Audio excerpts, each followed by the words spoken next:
mundo mejor. We must not allow our creative protest to degenerate into physical violence. De lo que estoy más orgulloso de esos 6 años es del año de 1968. La historia es nuestra y la There's many ways of promoting peace. Do everything for peace. Kiss for peace or smile for peace. So geht es zum Bruch und nichts anderes. Unir nuestras luchas no para cambiar un gobierno, sino para derrocarlo. La policía está utilizando gases lacrimógenos contra el grupo de manifestantes. Today, our fellow citizens, our way of life, our very freedom came under attack in a series of deliberate and deadly terrorist acts. La policía ha vuelto a mostrar su peor cara. ¡Tenemos memoria! Nosotros actuamos por indicación siempre política. A un mes de la ausencia de los 43 muchachos desaparecidos de la normal rural de Ayotzinapa, reclamamos aquí la presencia de los muchachos y pedimos a cielo abierto y en voz alta, regrésenlos.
Hola, bienvenidos, bienvenidas a Diálogos con la Realidad.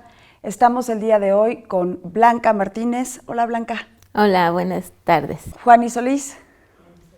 Carmen Cordero. Hola, buenas tardes. Y Mari Melo. Hola, buenas tardes. Vamos a tratar el tema de las desapariciones, un tema doloroso que es una realidad tristísima, no reciente, de hace muchos años en este país y que tenemos que de alguna manera enfrentar. Blanca, ¿cómo ves tú este panorama, que es un panorama triste, que es un panorama desolador, en el que además tienes un largo camino andado y recorrido y que te permite tener una visión además pues muy global del acontecer en el país en el que vivimos, en este país que nos duele, en relación con el tema de las desapariciones? Bueno, pues primero gracias por invitarnos a este espacio. Desgraciadamente desde hace casi 5 años que se empezó a organizar las familias de Fuerzas Unidas por nuestros desaparecidos en México, no hemos tenido muchos espacios para escuchar la voz, sobre todo de las familias, ¿no? Y les agradecemos este espacio. Desgraciadamente la desaparición de personas en México es una tragedia, una violación a los derechos humanos que está tipificada también como crímenes contra la humanidad. Y es una triste, dramática e indignante realidad que vimos desde hace varias décadas. Hay organizaciones en México, fundamentalmente de los 70s, 80s, que han venido clamando y demandando la presentación de sus hijos con vidas. En ellos está Eureka, que la compañera Rosario Ibarra de Piedra ha sido un ejemplo para nosotras, desgraciadamente en estas luchas que quisiéramos no tener nadie. Sin embargo, digamos, las desapariciones han sido un mecanismo de terror del Estado, que se implementa fundamentalmente a partir de la Segunda Guerra Mundial, como un mecanismo para exterminio del enemigo y para el control de la sociedad, para sembrar terror en la sociedad, porque con la desaparición no solamente golpeas la vida, la integridad, partes la vida de una persona, sino partes al colectivo. Y entonces yo creo, bueno, esto de las desapariciones tiene muchísimo tiempo, pero en la Segunda Guerra Mundial se institucionaliza como un mecanismo de control, de represión y de exterminio.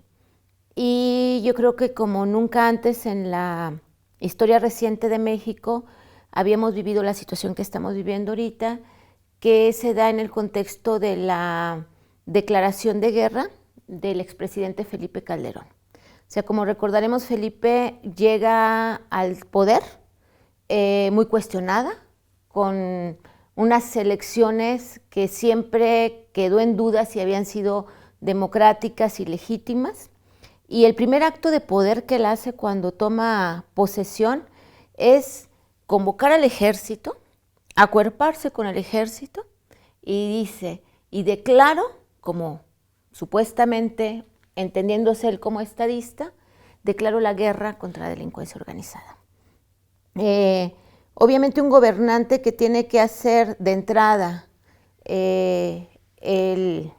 públicamente que necesita hacer el uso de la fuerza del ejército para poder hacer acción de gobierno, de alguna manera confirma la debilidad de su elección, ¿no? El problema aquí es que al declarar la guerra contra la delincuencia organizada y fundamentalmente contra alguno de los cárteles, favoreciendo otros cárteles, la sociedad civil se quedó en medio. Entonces, a partir del 2006, digamos que hay una escalada, un incremento de violencia en diferentes regiones del país, pero fundamentalmente en el noreste. ¿Por qué el noreste? Mira, el noreste, ya veníamos viviendo desde antes una expresión de crisis de Estado en Chihuahua. Y yo creo que también una crisis de civilización con toda la tragedia del feminicidio. Y las desapariciones estaban también, ya Chihuahua estaba diciendo aquí hay un foco rojo, aquí hay un foco rojo. En el 2006, a partir de que entra Calderón y que declara la guerra a la delincuencia organizada, el noreste se enciende. En términos coloquiales, digamos, como se manejan los políticos y los malandros o la delincuencia organizada y los institucionales, en la región del noreste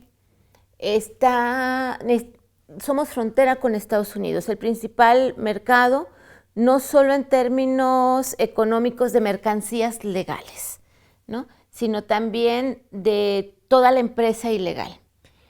Del centro del país, del DF, a México siempre fue tránsito de migrantes, tráfico de drogas, tráfico de todo, ¿no? Y por lo tanto es importante controlar territorios. Digamos que hasta donde el problema se quedara en tránsito, tenía cierto control. Pero en el momento en que una parte del Estado le declara la guerra a un cártel que está vinculada con otra parte del Estado, entonces ahí la sociedad civil quedó en medio. Y entonces el control de los territorios es clave. En una guerra, quien controla territorio, quien controla población, quien controla las líneas de tránsito y quien controla los principales factores de flujo de capital y de capital así tanto a nivel bajo como a grandes niveles, es quien puede decirse que tiene el poder en la zona. Y entonces hay que disputar territorios. Y en la estrategia de guerra, quien sabe lo mínimo, que esto todo el mundo lo podemos leer en cualquier manual de guerra, sobre todo los manuales de guerra contra insurgente, entiendes por qué esta lógica de control territorial. Y entonces del DF a la región de La Laguna, que es una región que comprende territorio de Coahuila y de Durango, controlar ese territorio históricamente ha sido estratégico. Siempre ha habido ahí problemas y demás. ¿Por quién disputa ese territorio? Porque de La Laguna hacia Laredo hace 6 horas y de Laredo hacia los Grandes Lagos, ahorita con todas las vías de comunicación y todos los corredores industriales y económicos, de Laredo a los Grandes Lagos, que es ir hasta Canadá, haces 24 horas. Entonces atraviesas, tienes un circuito de corredor de todo, no solo de droga, de cualquier cantidad de cosas que quieras transitar por ahí, ¿no? Y de la laguna hacia Juárez, también haces entre 6 y 8 horas.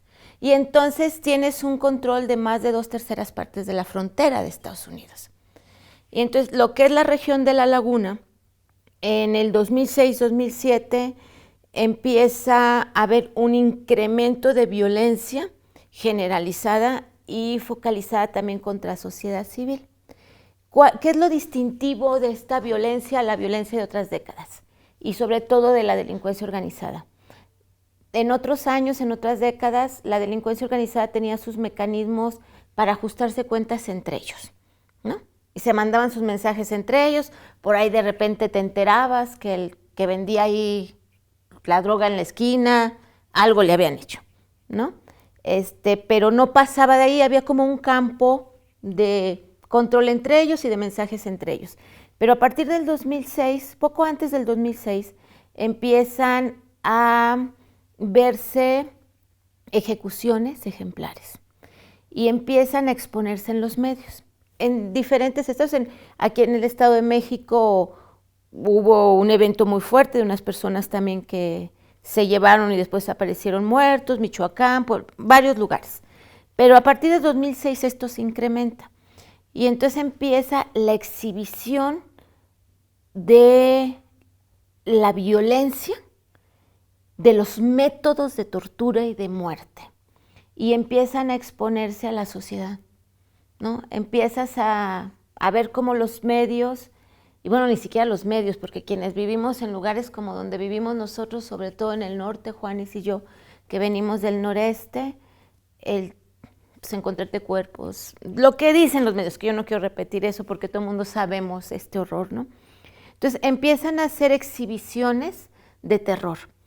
Y el terror, uno de los objetivos en la estrategia contra insurgentes es controlar a la población, ¿no? Entonces empieza a implementarse una estrategia de terror contra la población con ejecuciones y exhibiciones ejemplares, aunado a toda una estrategia de control de la población vía las extorsiones, vía el secuestro, vía el derecho de piso. Empiezan con algunos pequeños negocios, van ampliando según, dijéramos en mi pueblo, el sapo la pedrada, era la cuota que pagaban.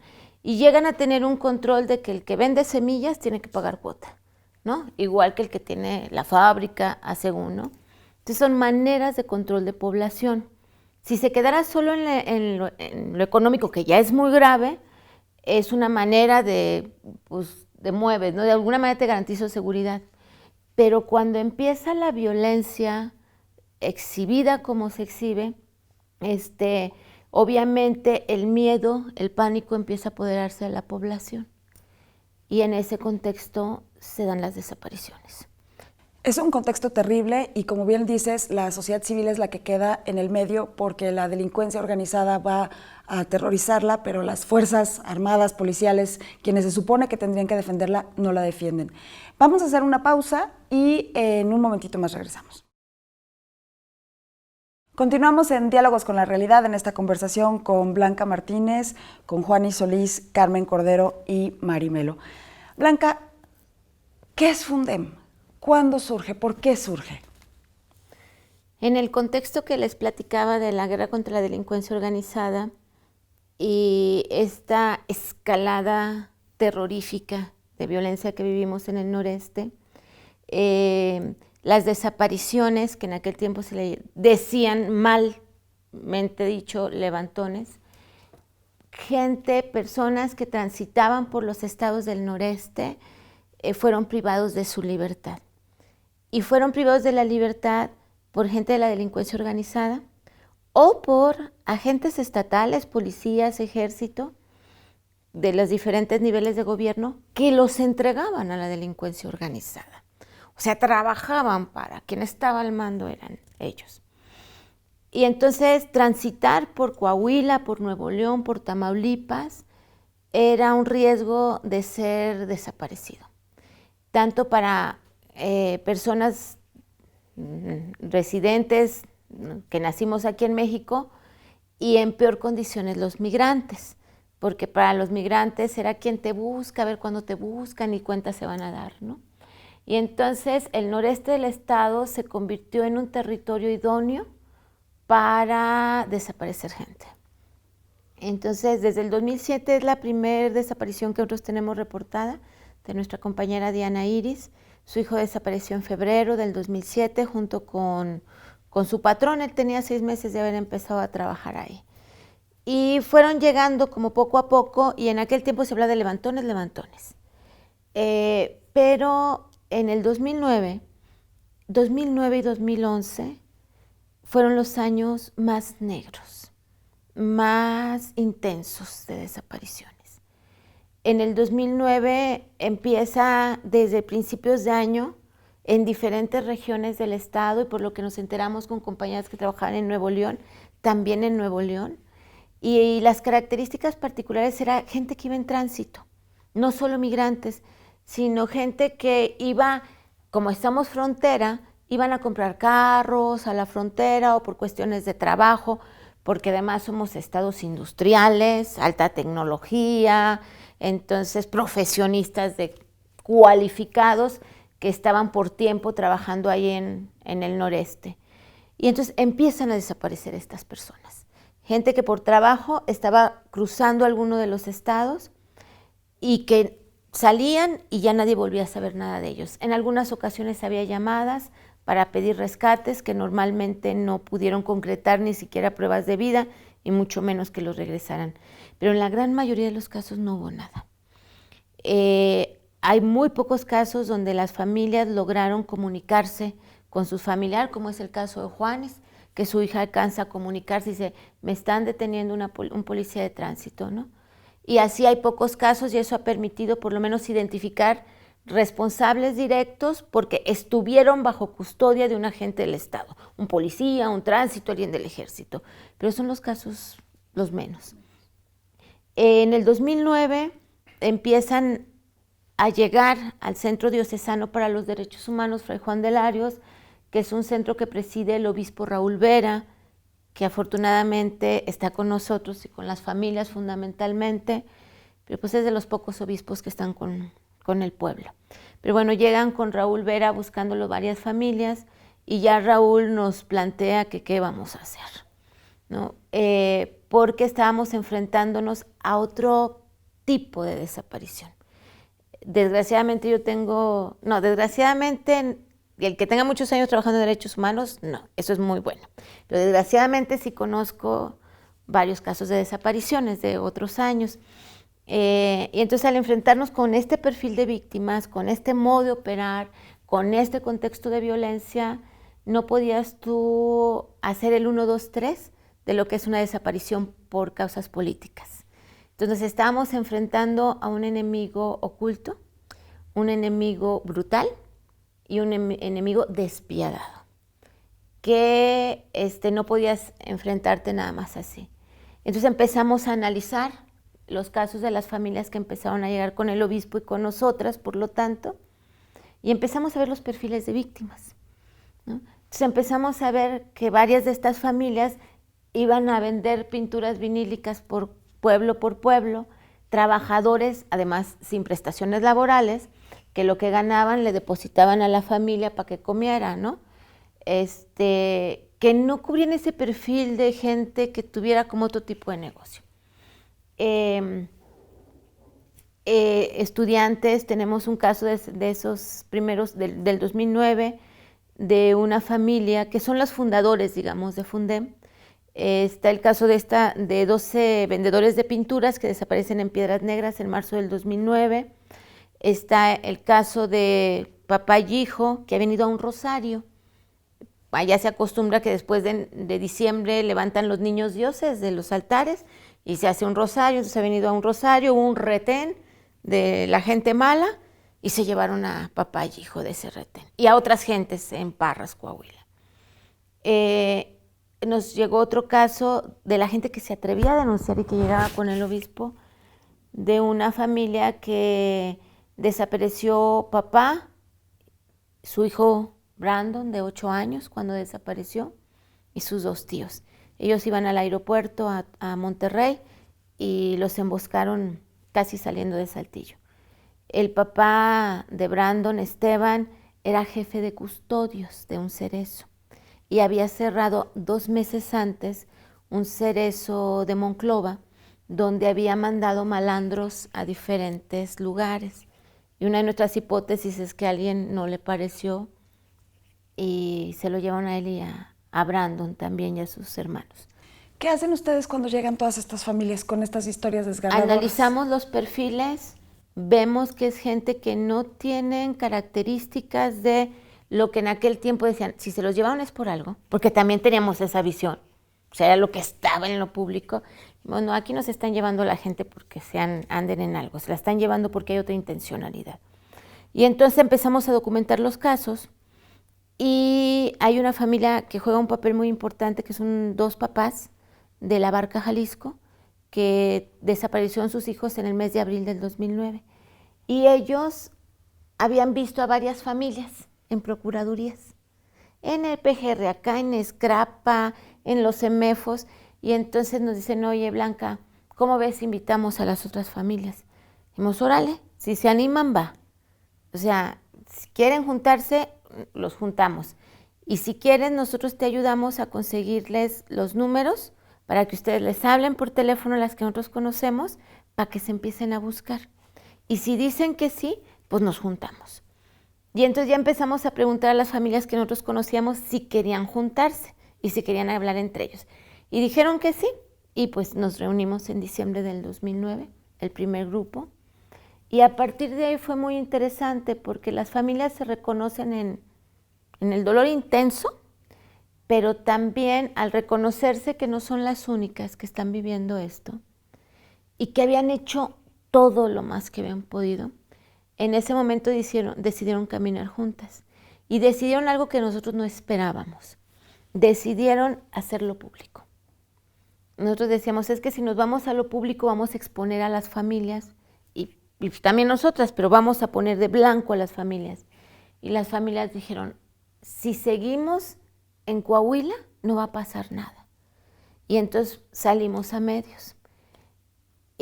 Fue el 19 de diciembre del 2009 que se sale ya a medios. Tuvimos 3 días trabajando, 7, 18 y 19.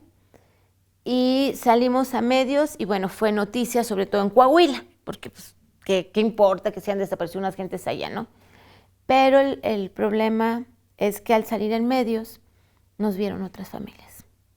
Y entonces en enero las oficinas del centro entraba, salía gente, llamadas por teléfono y empiezan a llegar y les empezamos a decir, organícense, juntémonos a pensar juntos. Y pensemos juntas y ya vemos qué hacer.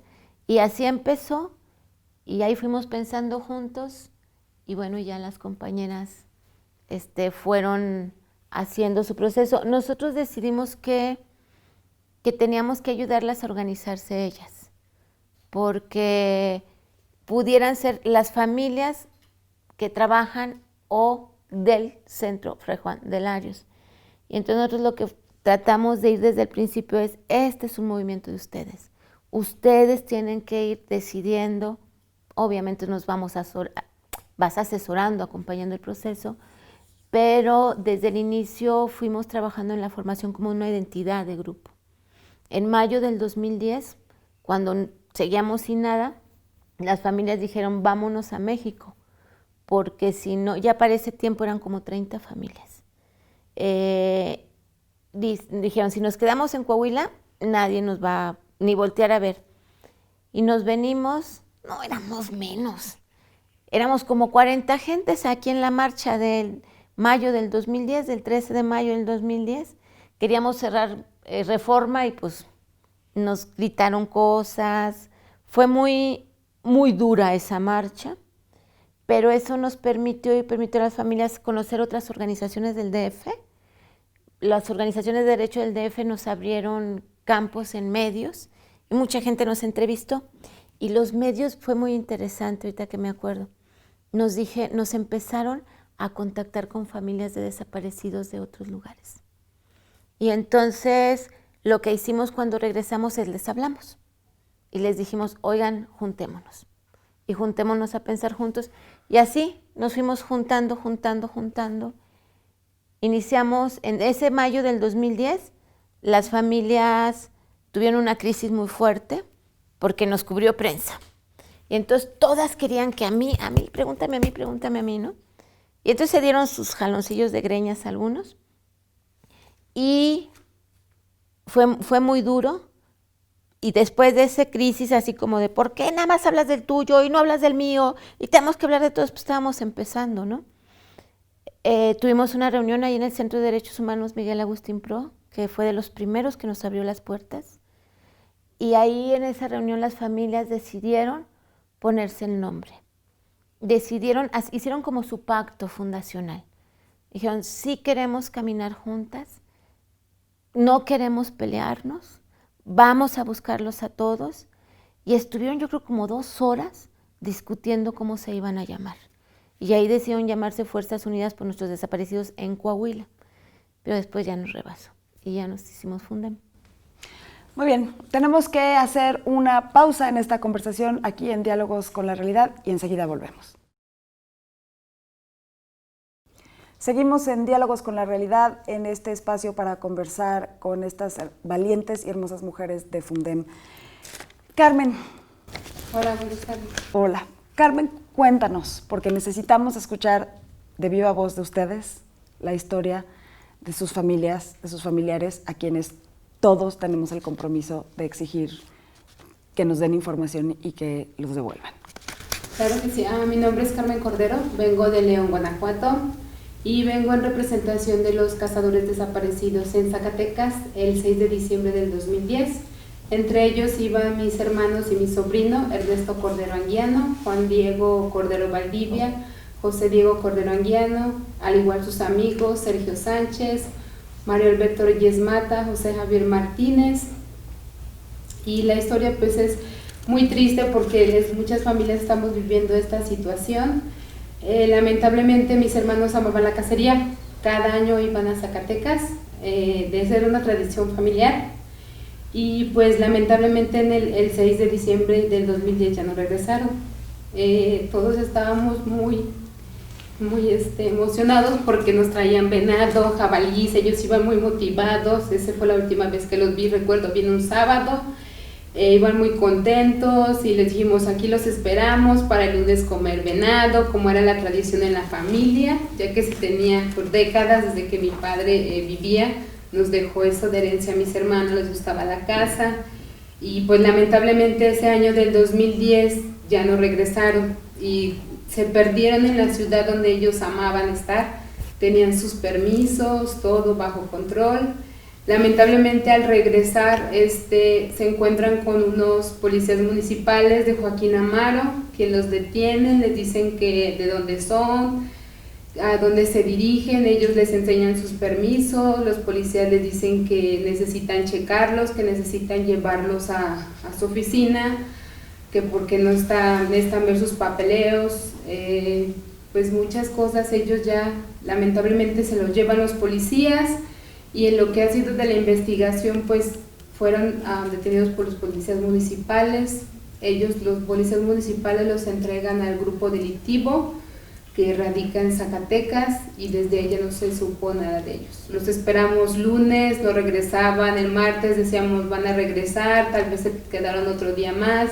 Llegó el miércoles y nos dan la noticia de que los secuestran y que los queman y los matan. Entonces toda la familia entramos como en pánico. ¿Por qué? ¿Cuándo? ¿Dónde? En esa ida se escapan dos. Hay dos, un pequeño que ya ahorita es mayor de edad y otro joven que vive en Jalisco. Él es el que se escapa, gracias a él pues supimos lo que pasó, pero en sí pues no sabemos nada porque ya van a ser 4 años en este 6 de diciembre del 2014. Lo más triste de estas desapariciones es que son los mismos policías quienes entregan a la gente y es muy desesperante porque no sabemos nada. Y es muy triste porque ves a todas las familias, yo veo a mi madre cómo llora, a mis cuñadas, cómo lloran y sufren porque les fue arrebatado algo. Y no fue cualquier persona, fue su esposo, fueron esposos de 8 mujeres que ahorita están luchando, sufriendo, porque ahora ellas tienen que trabajar más de lo que trabajaban. Y sus nietos, tengo un sobrino que dejó a sus 3 bebés, uno venía en camino y ahorita ya el bebé tiene 3 años. Y mi otro hermano pues también dejó a sus hijas. Sus hijas ahorita ellas tuvieron que dejar la escuela para trabajar y tener el sustento de su casa. Entonces sí es muy difícil esta situación de todas las familias, y lo que les puedo pedir a todo el mundo es que nos escuchen, que no nos escuchen como personas que estamos sufriendo algo que perdimos. Es un ser humano que nos fue quitado, y nos fue quitado por las autoridades. Entonces yo le exijo a las autoridades, tanto de Zacatecas, de toda la región mexicana, que nos escuchen, que nos ayuden, que nos devuelvan a esas personas que se nos fue quitada por estos grupos delictivos, que ya no haya más violencia. ¿Qué implicaciones, qué consecuencias, más allá de lo que en este momento me estás diciendo, de la vida familiar ha tenido para ti, para tu familia, el que ellos no estén? Pues es muy difícil porque, como te comento, cada esposa sufre a su medida, te vas enfermando, tu vida cambia. Ya no es tu vida como antes normal, que salías a la calle, te reías, salías con los amigos. Ya ahora tienes que tomar precaución, tienes que salir, voltear hacia los lados y decir, me están viendo, me están cuidando, me están observando. Ya no hay seguridad en la calle, a todos nos cambió la vida. Mi madre, que yo la veo todos los días, reza, le pide a Dios volver a ver a sus hijos. 2 de los amigos que ya fallecieron, 2 padres de familia, una que es la mamá de Sergio Sánchez, y el otro joven, Mario Alberto y Reyes Mata, falleció su papá por la desesperación de no saber de su hijo. Entonces tenemos aún la fe y la esperanza de volverlos a ver, porque pues se fueron vivos y los queremos ver igual. No queremos que nos digan, este es tu cuerpo, este es tu hermano, este es tu primo, este es tu tío, este es un fragmento, estos son. No queremos un cuerpo completo en vida, como ellos se fueron. Gracias, Carmen, por este valiente testimonio, y espero que una de las acciones que la gente que pueda ver este programa sea precisamente entender esta realidad que bien nos decía Blanca hace un momento. No afecta solo a la persona a la que se llevan, afecta a muchas personas más. Gracias. Sí, gracias. Mari, cuéntame tu historia. Mi hermano es Matusalén Melo Cadena. Somos del estado de Hidalgo.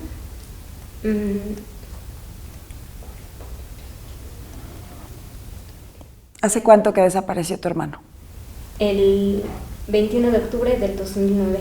¿En dónde estaba la última vez que lo vieron o que supieron de él? Él trabajaba en Torreón, Coahuila. Él es ingeniero agrónomo. Se dirigía para su trabajo con 2 más de sus compañeros, y en el transcurso del camino se encontraron a otro de sus compañeros que llevaba 2 semanas de haber ingresado a la empresa. Vieron que estaba con policías municipales y se detienen para ver qué pasa. Entonces los policías se los llevan también a ellos. Uno de los muchachos alcanza a mandar un mensaje de texto al jefe de personal de la empresa y le dice que los tiene policía municipal, que los llevan detenidos. Entonces el jefe de personal de la empresa le regresa una llamada y ya le comenta que detuvieron a Fausto, que ellos se detuvieron para ver qué es lo que pasaba y que los detuvieron también a ellos, que los llevan rumbo a la central, que van en una patrulla y que ya va a colgar porque le van a quitar el teléfono. Y ya se fue el último contacto. Supuestamente el jefe de personal se dirigió al área de retención, habló con el director de la policía municipal y le dijo que ahí no estaba. Y van a revisar y ven que las patrullas ahí estaban. Me parece que solo faltaba una patrulla. Los policías ya se habían ido, pero no tenían a nadie. A quien era la esposa de mi hermano le informaron como a las 7 de la tarde. A partir de ahí se empiezan a reunir con el director de la Policía Municipal, con el encargado de la Fiscalía de Torreón, con el jefe de personal de la empresa, con los abogados de la empresa y con elementos de Sedena. Y lo primero que hacen es decirles que no denuncien. Pero denuncien porque les puede ir peor. Y ya al paso de los días les dicen que los detuvieron porque a uno de los muchachos, que es Jesús Gonzalo Sainz Insunza, originario de Sinaloa, lo confundieron con el Macho Prieto. Y que ya lo venían siguiendo desde hacía días y que como ellos se detuvieron, que también se los llevaron, pero que ya se habían dado cuenta que era un error. Según el director de la policía, mandó a alguien a negociar, pero se lo regresaron todo golpeado. Y dice que estaban muy enojados, que esperaran, que no denunciaran porque no sabían con qué tipo de gente estaban tratando, que si denuncian les puede ir peor y que no saben lo que les puede pasar, que por el bien de sus familiares que no hagan nada. Y empiezan a contar historias y a decir cosas para intimidar a los familiares. Entonces no se hace la denuncia en ese momento. Posteriormente, cuando ellos preguntan, pero es que ¿a quién se los entregaron? ¿A dónde están? Y les dicen que a un grupo de la delincuencia organizada. Y pues a partir de entonces no han vuelto a saber nada de ninguno de ellos. Nada de ellos. Hay rumores de avistamientos, pero nosotros no hemos tenido contacto con ellos, no hay llamadas, no hay nada. Y pues fueron las autoridades quienes se supone que están para protegernos. Gracias, Mari, por tu testimonio. Vamos a hacer una pausa y enseguida regresamos. Continuamos en Diálogos con la Realidad. Juanis Solís, cuéntanos tu testimonio. Yo busco a Brenda Damaris González Solís, junto con Julio César Santos y toda la asociación de FUNDNL, que es Unidos por Nuestros Desaparecidos en Nuevo León. Damaris desapareció en Santa Catarina, Nuevo León, junto con Julio César Santos.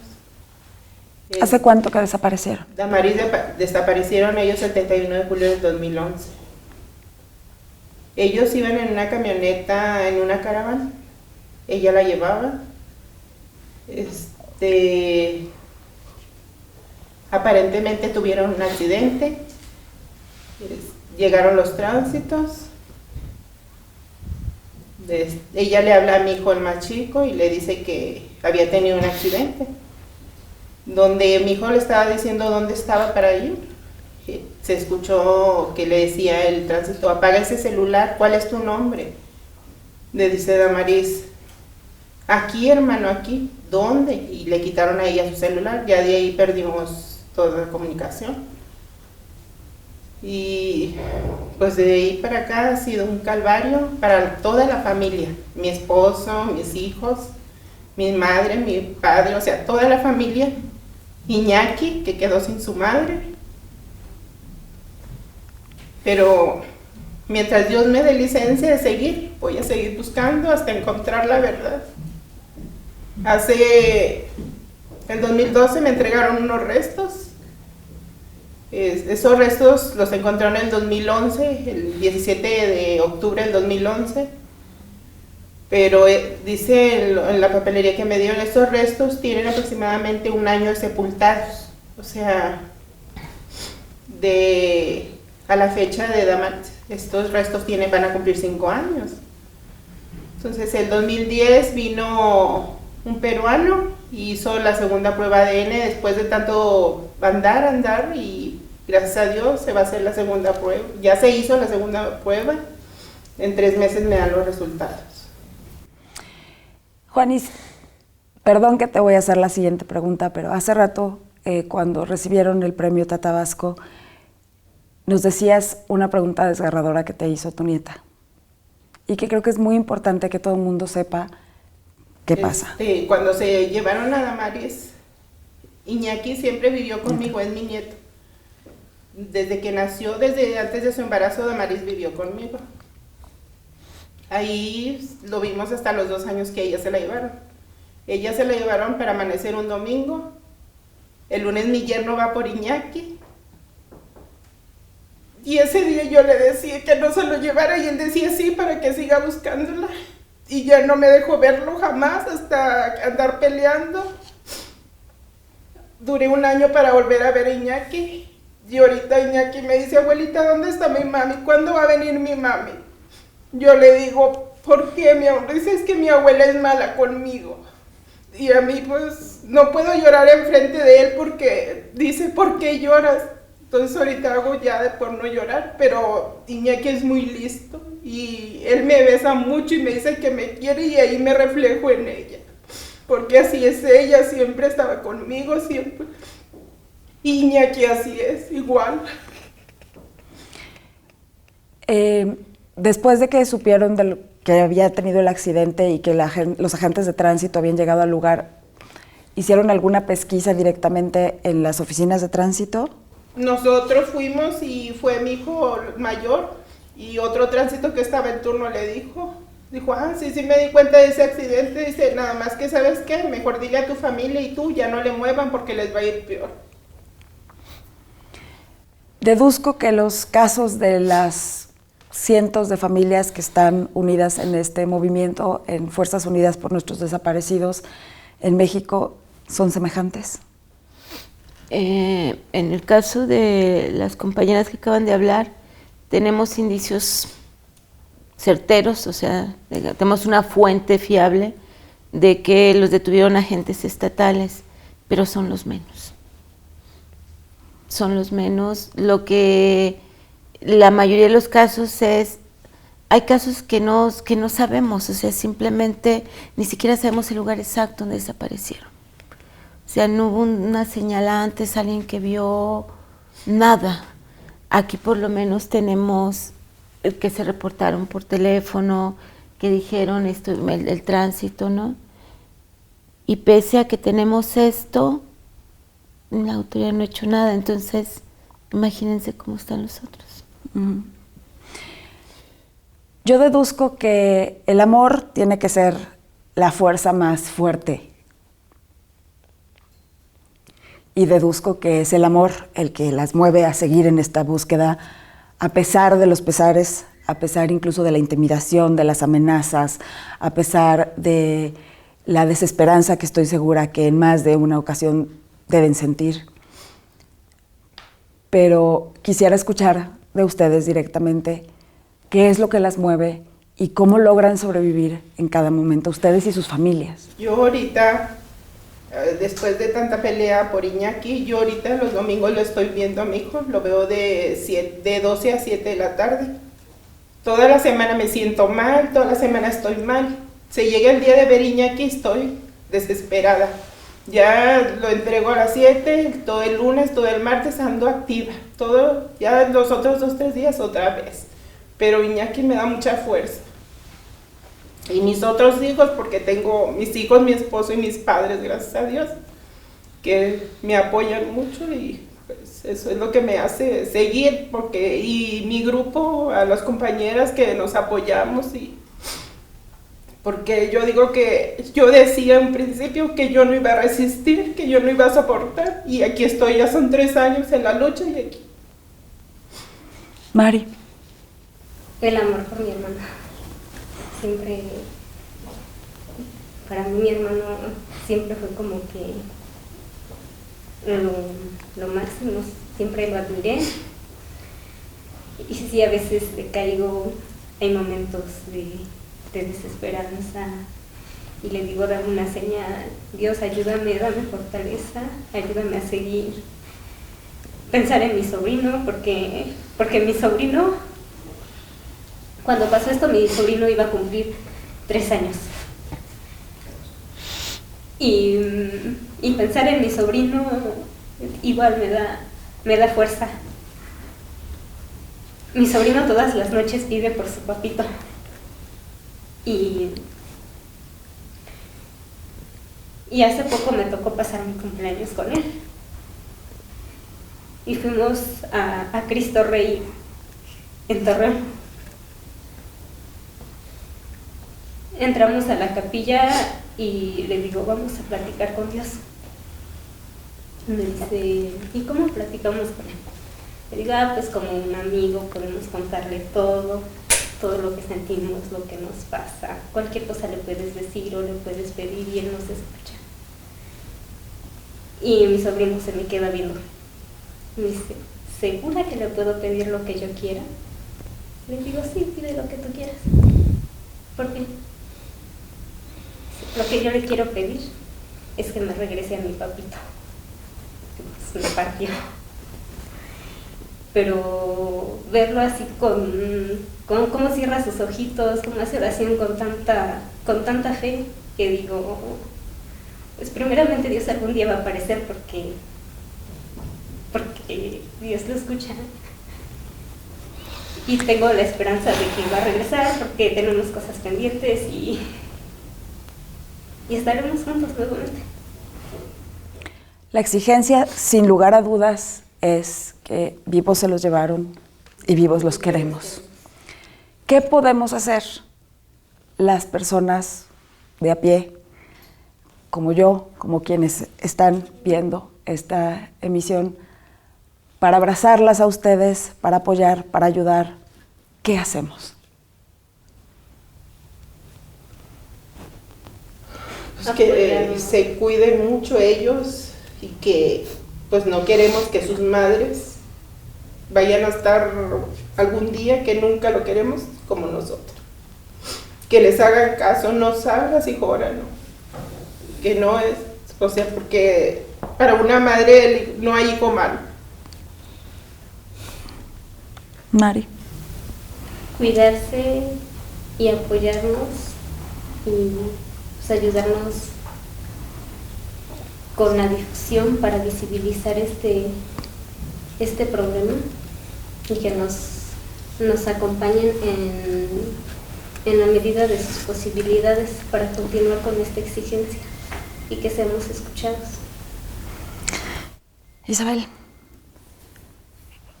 Hay un cuento que me gusta mucho, Blanca Isabel me llamo, sí.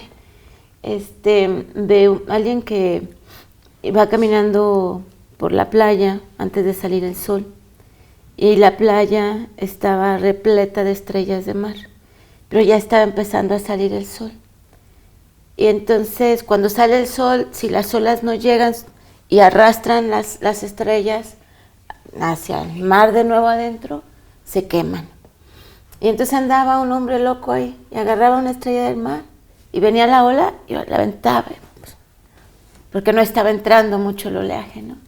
Y entonces iba otro caminando haciendo ejercicio ahí, muy atleta, ¿no? Y ve a este hombre loco y le dice, oye, ¿qué estás haciendo?